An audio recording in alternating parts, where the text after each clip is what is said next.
Қиыншылық келді ме, мұсылман адам күліп қарсы алу керек.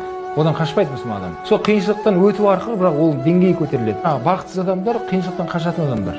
Абай атамыз айтады ғой, дүниеде бір кірпіш кетігін тапты, бар қалан дейді. Осы өмірде бір кетігің тұр қазір сен. Сен сол жерге барып қаланып кету керексің. Қалану үшін сен еңбекпен барасың, қиыншылықпен барасың. Білім алатын кезеңде тек қана білім алу керек. Өз басымда мынандай сәтсіздік болды менде. Кішкентай кезімнен бастап военный боламын деп айтатынмын. Алматыдағы милицейский академия бар. Жерге мен оқуға түсіремін деп. Медосмотр денсаулықтың бәрін өтіп келе жатырмыз. Лорға келген кезде өте алмай қалдым. Нағашым қоймайды, бұл құлақ ерунда деп қалды ол. Уайымдама, өтесің.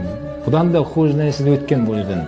Құдайдың құдіреті ана кісі кәдімгі алдында блок тұрды, өте алмаймын анадан. Жаздың күні далада тапчан бар бізде. Ағам, кейін біздің ауылдың имамы сол жердегі. Кейін сол жерде Данияр деген дос бар, ұстаз үшеуі келді.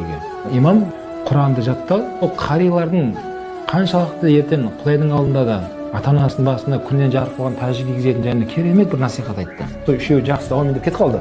Олардың айтқан сөзі маған бірақ қатты әсер етті. Олар кеткеннен кейін анам айтамын да, анам қалай ойлайсыз? Милицияны тоқтатып, мен қари болайын дедім ғой. Анам кішкене көзден жас алып қалды. Балам деді, егер сен қари болсаң, сен сондай маман болсаң, менде арманым жоқ балам деді. Анамның да сол айтқан сөзі маған тағы да күш берді, мотивация болды маған. Құдайдың құдіреті сөйтіп келесі күн таңертең ерте жаңағы имамды салып алып, мәшінеге ағам үшеуміз Қарлыққа кеттік біз. Болды, милиция бір атымен болды. Мен оқымайтын болдым милиция. Мен кім болатын болдым?